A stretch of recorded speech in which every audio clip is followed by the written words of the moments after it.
What's going on, guys? Welcome back to another video. My name is Eric, and in today's video I'm gonna try to fix a $600 Infinity G35 that I picked up a few days ago. This car has a bad engine, but if you guys have been following the channel, you guys know that I have like two engines stored away in my garage. So what I'm gonna try to do today is try to bring this car back to life. Now, I did pick this G35 up for $600, and that's because the engine was blown. Now, obviously, the car is drivable because I have it in this parking lot. So go ahead and stay tuned so that I can show you guys what I had to do to get this car running again. I was able to get this vehicle for $600 because it needs an engine. So the one that it has right now is locked up. I tried turning it with by hand and it wouldn't rotate much. So what I'm gonna do today is take this vehicle apart, take the whole front end off, and install one of the engines that I have behind me. So the goal for today is to get the engine removed and get the replacement engine installed and getting the vehicle basically running. So I'm crossing my fingers that the replacement engine that I have is good.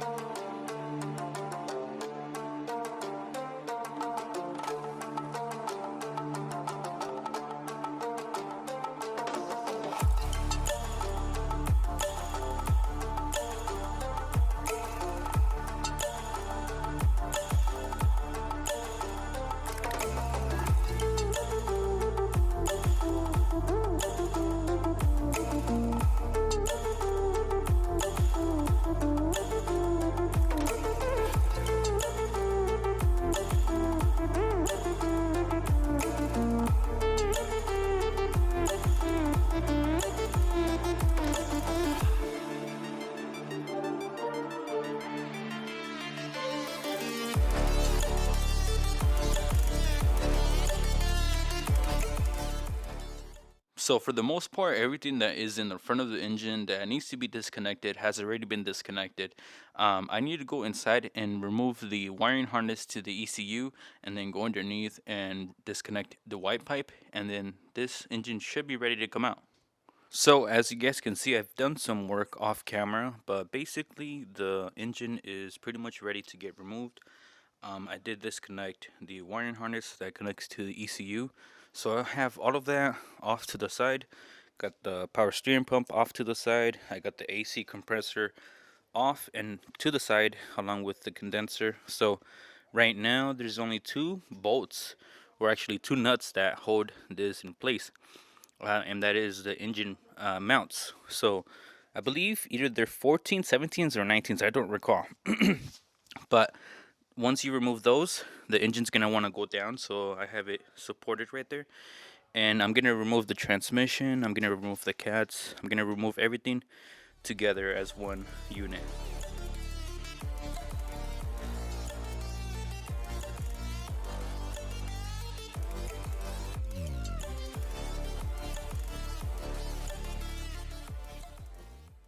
So as you guys can see, I have the engine out of the vehicle. The camera must have died, so I apologize if I didn't record that. I did have other videos showing you guys how to remove these engines, so if you guys are curious, go ahead and click above so I can kind of show you guys how it's done.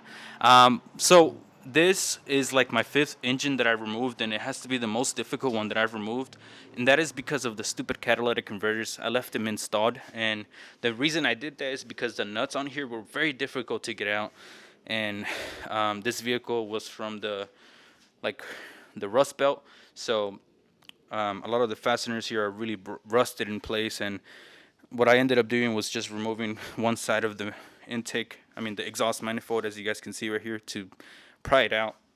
Now, pro tip though is always remove your catalytic converters because it's a lot easier to get it past your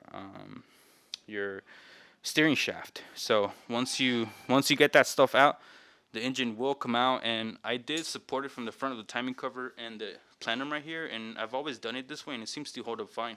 So I'm gonna lower this down and I'm gonna switch over the wiring harness because it's a little bit different to this engine right here, and I'm crossing my fingers that this engine is in good shape. Oh, also, by the way, this is a pretty cool intake manifold. If you guys know more information about this, go ahead and comment down below. I think it's an SSR intake manifold, but I'm not too sure. I think it's only for boosted applications. So what I'm doing today is taking this engine apart so that I can take the wiring harness off. I found out that the transmission that I have is not the same as the one I have in the other engine that I'm going to be swapping, so I have to remove this transmission out, remove that transmission, put this transmission with that engine so that I can install it onto the vehicle. So I need to remove the wiring harness, remove this transmission to make everything work. So I'm going to get that done. I'm going to remove this wiring harness as well because it's not the same. And then hopefully everything works.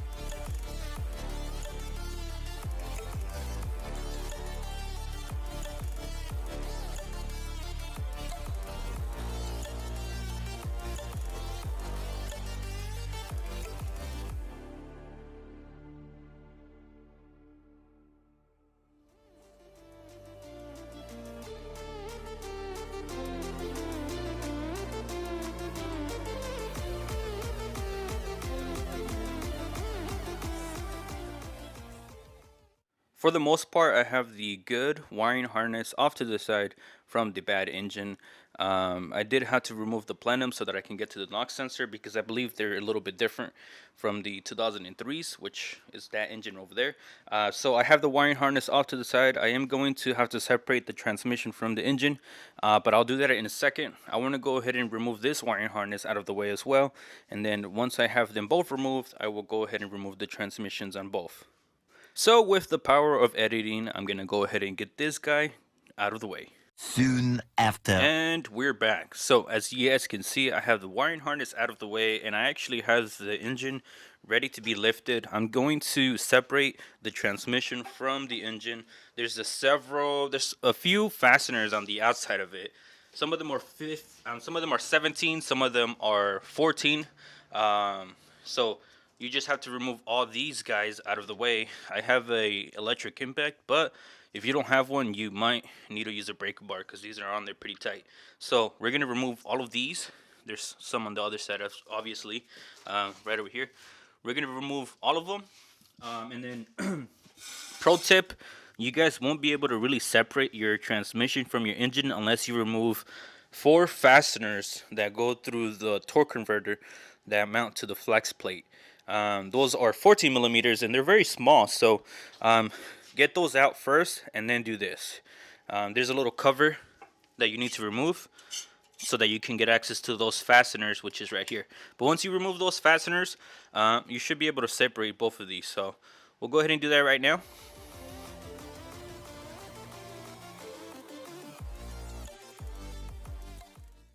So the damn battery died on me again, but I got the engine out. I have it for now sitting on the floor. I'm going to remove this transmission that I'm going to mate to the good engine, and we're going to put that engine off to the side.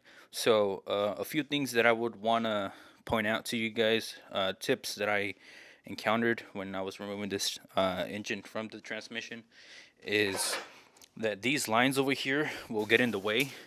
So might as well go ahead and remove them for now, because that's connected to like the rest of the engine up in the front. So I would remove those first, and obviously you need to remove your starter, and you need to remove 10 millimeter fasteners that hold down these 2 lines. And then once you do that, I mean, it's pretty straightforward. I have the rear of the transmission on a jack stand. When I separate both of these, hopefully I can put another jack stand right here so that the transmission doesn't fall. That would be the goal. So we're gonna get this one separated as well, and we'll go ahead and mate the good engine and the good transmission together. So it's a few hours later. I have the good engine about to be mated to the good transmission. I had a pain in the butt trying to remove the old torque converter from this engine because it's seized, so I can't really spin the engine to get those 4 bolts out to remove the torque converter. So I'm gonna use the one from the 2003, which is this one right here. Everything seems like it fits up fine, but I'm not sure if they're different. Crossing my fingers that they're the same. So I'm gonna put this together, transfer the wiring harness and sensors onto this engine, and then put them together, and put it back in the car.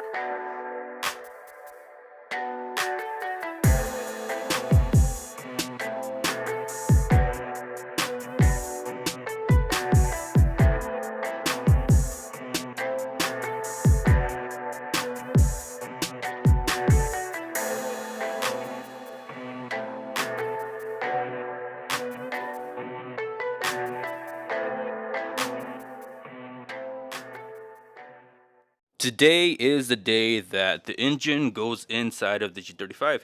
Before I put it inside, I'm going to go ahead and show you guys what I'm doing here, which is installing HR headers onto this engine. They will fit, but you do need to make some minor modifications. The reason I'm upgrading is because these flow a lot better compared to the stock DE header. So you guys can see that these are equal length from what I remember reading, and they are actually bigger. So if you look at this, it's very small. And you look at this, much bigger. So yeah, we're gonna install this. The only thing you have to do is move these two, basically swap them. This one goes down, and I think that one goes up. So that's all you have to do. This one actually goes down, this one goes up, and then you add this one, I think. You add this one to the top. And that's all you have to do, just swap around the fasteners, the studs actually, and they will bolt up. I already have it done on this other side. You guys can see right there. Guys, I'm getting ready to put this engine back inside of the G35. I did put the headers on there. There is new wideband O2 sensors installed because the other ones were broken, so I went ahead and bought new ones. Everything is pretty much done on the engine, just time to put it back in. So fingers crossed that this engine is actually good.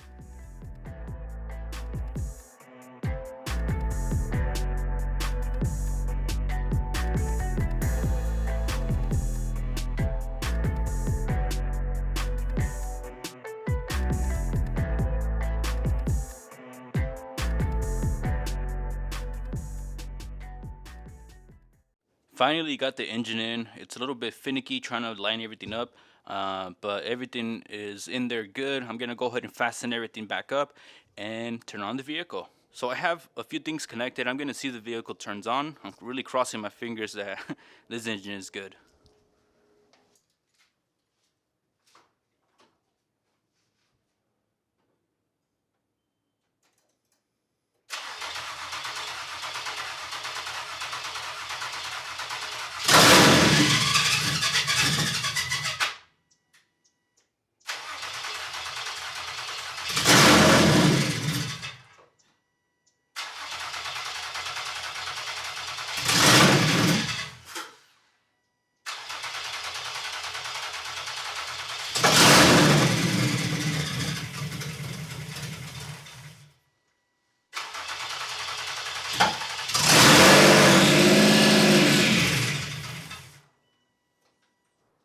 This is great. At least it starts. So I'm going to go ahead and put everything back together and see if the vehicle runs for longer. Awesome.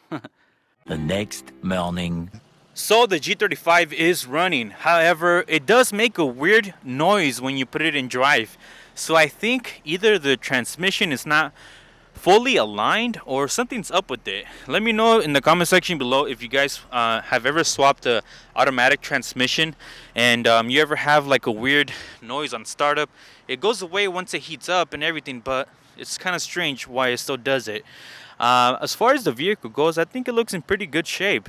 It does need a new front bumper because it has some damage in it, and the hood is a little bit messed up from rock chips, so the paint is kind of chipping. But other than that, this car is actually in pretty good shape.